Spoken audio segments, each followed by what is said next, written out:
You will learn when you know how to As. ask the right questions. Like sharing kayo ng knowledge kasi hindi naman lahat ng tao maalam agad.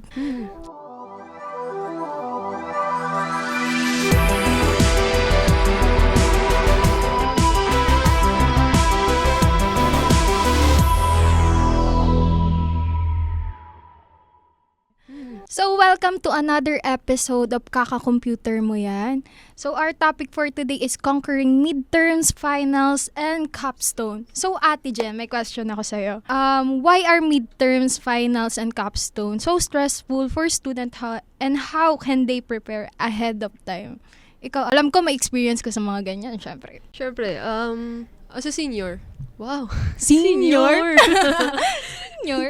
So, basically, conquering midterm, finals, and capstones. Syempre, nakaka-stress yan, ate. Syempre, pagsasabayin mo siya, capstone with midterms, the finals. So, paano nga ba? Considering na sabay-sabay silang tatlo, Syempre, you would list down ano yung priority. Kailangan may hinihit ka na progress or may hinihit ka na quota each day towards the progress. Halimbawa, with the capstone, you would list down what are the important things that you would do to achieve that goal. yeah. Then, each day, kailangan, kahit hindi mo siya matapos agad-agad, magkaroon ka ng progress within that day. Syempre, ate, feeling ko kapag exam week, expectation talaga ng mga prop natin na makapasa tayo, na nakapag-review tayo or something, di ba? Yeah. Kailangan, syempre, perfect. Kumbaga, nai-stress tayo kasi kailangan perfect yung presentation, kailangan pasado tayo sa exam. Kasi, yun talaga that's the truth about, di ba?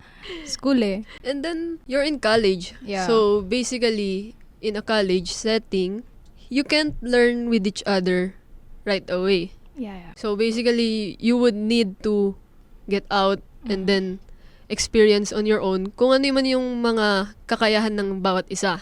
So basically, in our setting, computer engineering. So sa computer engineering, we have hardware and software.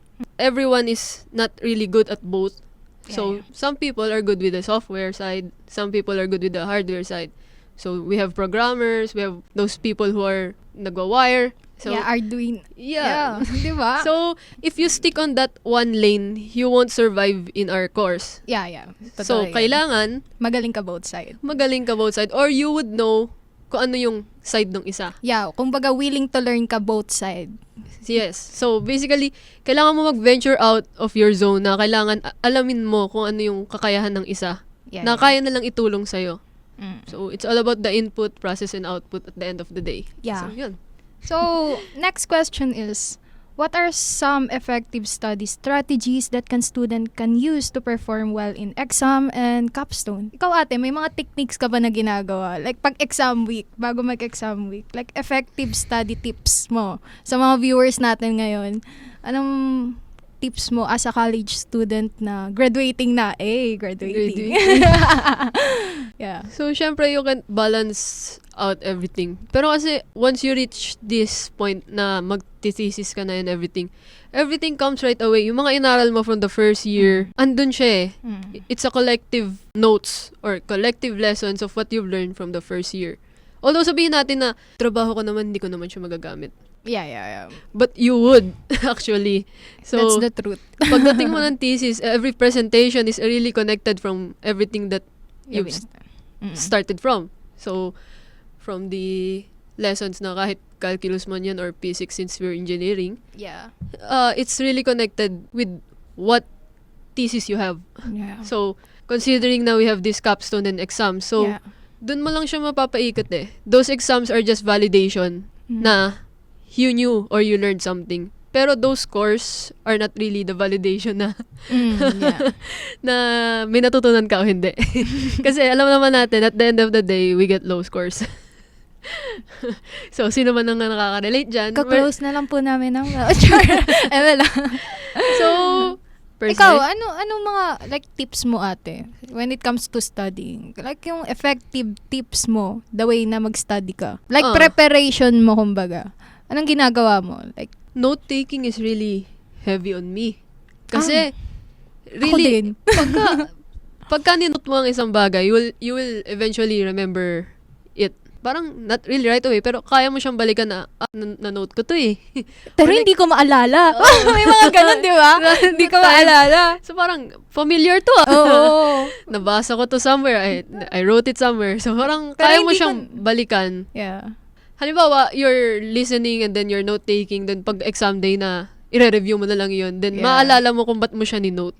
Kasi Mm. it was said na, kasama yan sa exam. Kasama yan. Lagi namang talagang kasama sa exam ng lahat. Feeling ko lahat naman siguro. So, those kind of things na magpaparemember, like, patterns, things, yun. Sa tingin mo ate, effective sa'yo yung mga group studies? Siyempre, computer engineering tayo. Group studies, yes, yun. Yung mga group focus. Mm. Kasi, we have, yun nga, like I said a while ago, we have hardware and software. Mm. So, not everyone is really good on it. Like sa Yeah. wiring, we have this sort of RPi, Arduino, Raspberry Pi. Yeah. Those Ay, kind of aralin those mag-isa kind of yun. wiring that we have. Mm. Mm. So, yun. Then we have on the software side, may mga embedded systems pa tayo. Yeah, And then yeah. the Internet of Things. And then the evolving generation na kailangan na natin mag-machine learning and AI. So, Hindi kaya mag-isa lang yun. Kailangan you Yes. ask help for your classmate na mas marunong, so, or mas maalam. when you have this connection na magaling siya on the software side, and then you don't, Yeah. that's your time na you can ask basics. Yeah. Di naman makakawala not, sa not ano. really anything Oh, na yeah. kailangan mataas agad. Yeah, yeah, Parang, ano mo nagawa yan? Mm. You ask. You ask, pero you ask the right questions. Yeah. yeah. Asking any questions lang, agad-agad. So parang, you will learn when you know how to ask the right questions. Parang, Kumbaga, ang mangyayari sa group study kasi batuhan kayo ng knowledge, kumbaga. Like, Yeah. sharing kayo ng knowledge. Kasi hindi naman lahat ng tao maalam agad. Kumbaga, you ask sa professor mo, sa mga classmate na mas matalino kaysa sa'yo, di ba ate? kasi parang, imagine it, parang ikaw nasa isa kang table, Mm. per se. Ito yung table. And then, ikaw, you would put something on the table, and then yung kasama mo, syempre, she would take it or he would take it. Mm. Then it's coming from you. So parang ikaw yung nag-start ng basic knowledge niya towards something na yun. Then you should feel great if you are. Di ba? Yeah. Kasi- Hindi nakakawala ng pagkatao yung magtanong sa kaklase, Minsan kasi may mga pride tayo eh. May mga pride tayo na hindi ako magtatanong kasi re-reviewin ko to mag-isa. Pero, And then meron din tayo mga times na you're just socially awkward na yeah. nahihiya ako magtanong eh. She might be busy or busy kaya siya, ba't ako magtatanong? Mga ganun. Pero we're in college, so basically lahat tayo are learning. So it's a matter of understanding lang na kailangan ko siyang turuan or guide kasi classmate ko siya and I want her to be with me along the way on this journey.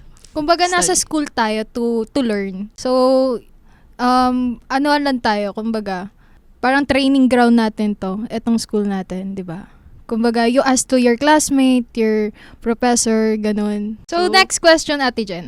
Feeling ko makaka-relate ka dito. alam ko lahat tayo ng mga student nakakaranas ng burnout. So, next question is, how can student avoid burnout during this high-pressure academic period? Burnout. Yeah. Ako nababurnout ako, personally. What do you do pag nababurnout ka? As you said? Nagme-me time ako. Yeah, hindi. Me time like, paano? Pumupunta ako sa coffee shop, somewhere na feeling ko malilesen yung stress ko. Kumbaga, pinupuntahan ko yung mga lugar na peaceful, ganun, like coffee shop. Kasi, Yeah, detox. yeah, Basically. detox. Yeah. Mag-off ka ng phone. you Social take media time with detox. yourself. Yeah. Yes. Kasi, it's the media all over. So, parang, since nga, na-stuck tayo sa pandemic over the few years. Ayan, 2 years. 2 years? 3 years? Ilang years na tayo na Yes. So, parang, tayo yung generation na it's really into social media and the clout. Hindi natin mabitaw-bitawan yun. Alam ko, maraming student na makaka-relate dito. Like, once you scroll, there's no turning back. Di ba, Ate Jen? It's the discipline lang. Talaga na parang kailangan, may discipline ka na once you open that door, that phone, kailangan may oras ka, kailan mo siya papatayin. Yeah. Kasi, There's no turning back. Kasi yan din yung first cause ng mga burnout. Yeah. Kasi you would procrastinate. Magpa-procrastinate ka. May reason of procrastination, Mm. social media. For me. Yeah, actually. ako din. Relate ako dun Ate So, Jen. yun. So, main reason siya, kasi Nawawala na yung time mo. you would open your phone kasi sasabihin mo nga na Yeah. yung attention span mo nawala na from coding per se or wiring. So, sabi mo, Di ka na di na ako makakapag-review. makapag-isip. So, I would just open muna ng phone, scroll muna ng TikTok, and then magchat-chat na si kaibigan. Tara, ML. Ay, same. Same ka. Tara, ML. Di ka makakahindi sa ganun. So, Feeling ko. Then, kinabukasan, magsisisihan kayo. So, sabi mo, kasi niyakag mo kasi ako kagabi. Then, wala tayong na-review parehas. So, Diba? Self-discipline at the end of the day. it's you and yourself at the Yeah. end of the day. So, sa burnout, Feeling ko, Kami ba? time management ate, pinaka-importante dyan. yes, to Kasi- avoid. To avoid Actually. burnout. Kasi, Pero, big word yung time management. yeah. It comes with the discipline talaga. Mm-mm. Kasi, ang oras, nandyan lang yan. Yeah. Hindi yan nawawala. Mm. So it keeps on moving. So the discipline starts with yourself. Yeah. Talaga na kailangan within that time, within this period, may nasimulan ka na or may natapos ka na. Mm. So yun, it comes with the pressure, kaya ka na-burnout. Pero that pressure is really necessary for you to finish things naman. So yun. Self-care. Wow.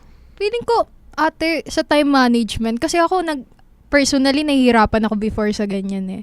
Hindi ako marunong talaga mag-time management, Ate Jen. Like, legit. Kumbaga, kahinaan ko yung time management, lalo na pag hawakan ko na yung phone ko, may mag-notif lang dyan. Ala na, sira na yung gagawin mo the whole day. Like, yung magre-review ka dapat, di ba? Yeah. Mapapa-uninstall ka na lang talaga. Kaya importante po talaga na mag-social media detox kayo. Like, recommended ko sa mga student na gaya ko. Ikaw, Ate Jen, nagsa-social media detox ka ba? Yeah.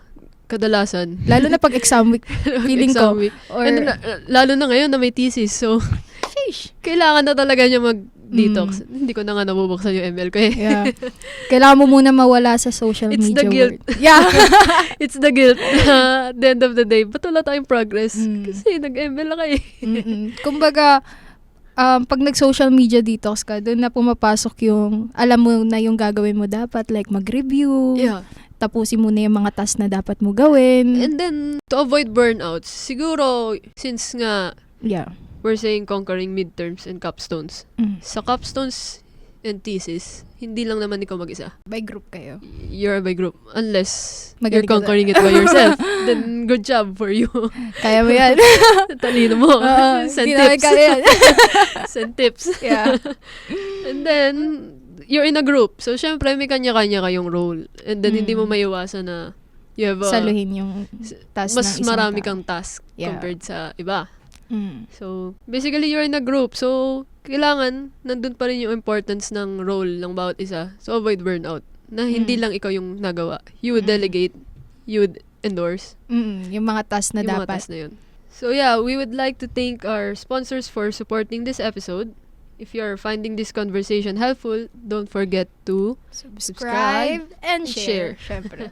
With your classmates. And then, we have these sponsors, actually. Coffee Lancers. It is a mobile coffee station for corporate events, life celebrations. The flagship product is Nitro Cold Brew Coffee. The cold brew method results in a stronger, less bitter, and less acidic coffee, which make it suitable even for people who have hyperacidity. The other product include bottled cold brew and a cheap coffee. So, Parang favorite ko na to ate. Parang para sa akin ang kape to. so with a customized label to match the theme of the event. Yeah. Importante to sa mga estudyante or mga nag-work. Mga nagpupuyat over Mga the nagpupuyat. capstone. Lalo na yung may midterm. mga midterms dyan. Prelims. Importante to.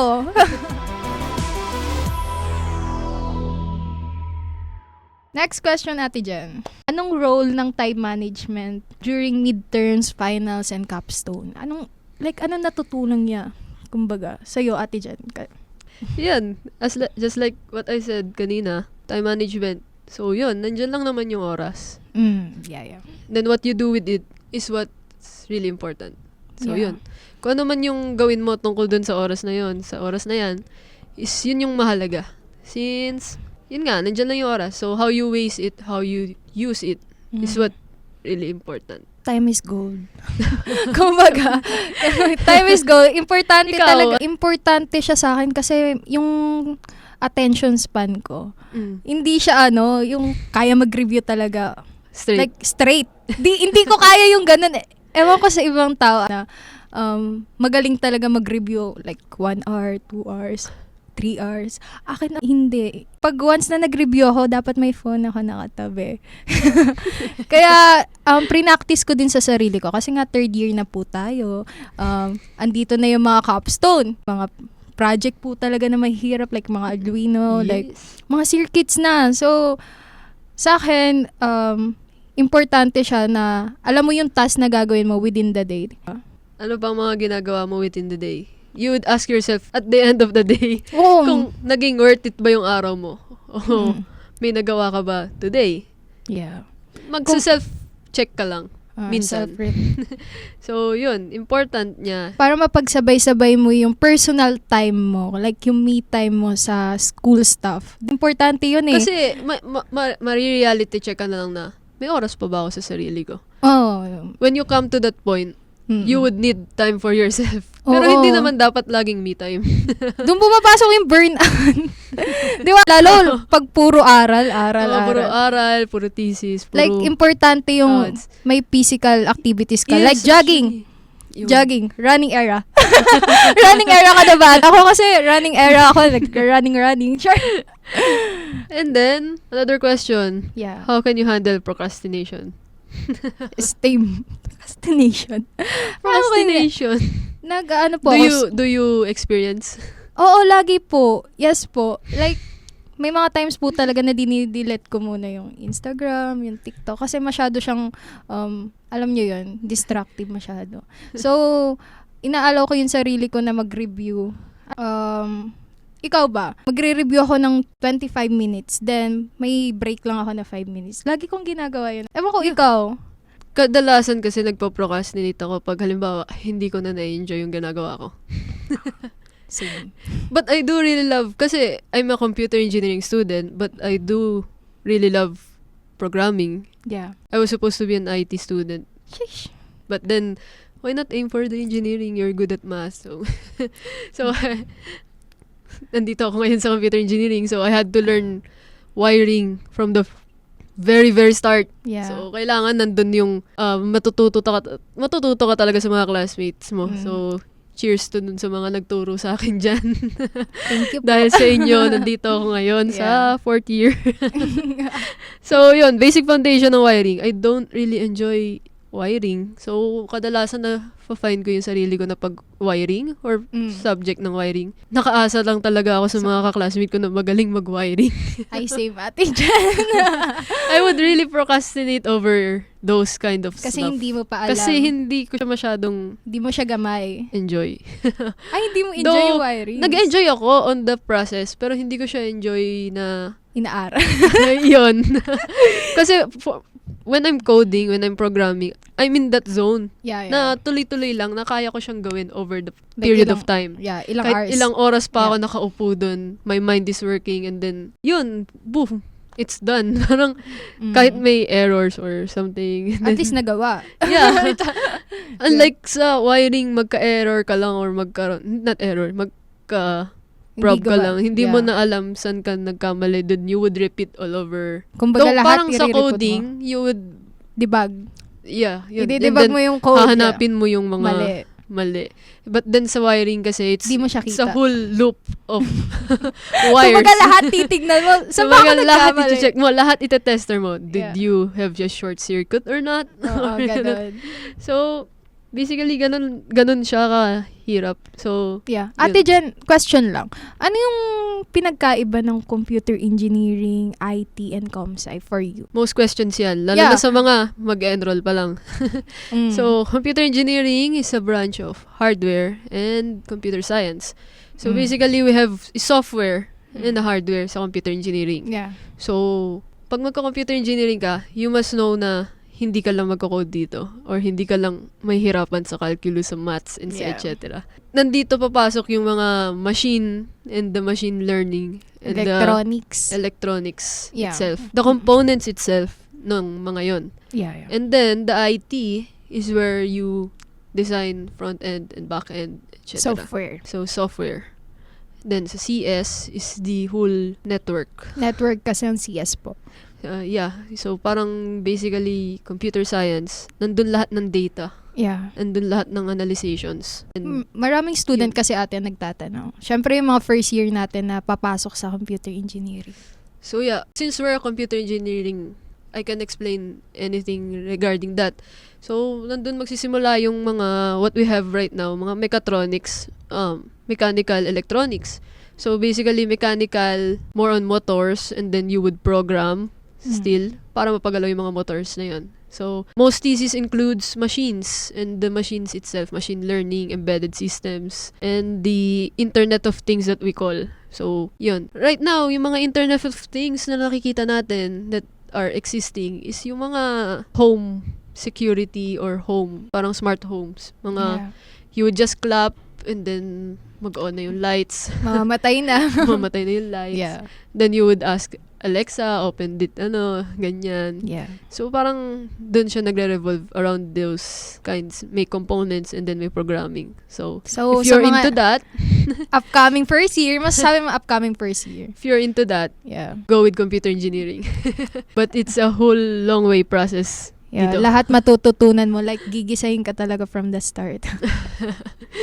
So, yun. So, you would really need a great mentor and a great mental stability to enter this zone. Yeah. Kumbaga, Kasi kailangan... you would need a tough preparedness regarding this. Minsan pumasok ako nang hindi ako prepared. Kasi Mahirap yung sa gitna ka, saka mo Yeah. questionin yung sarili mo, ba't nandito ako? para sa akin ba to?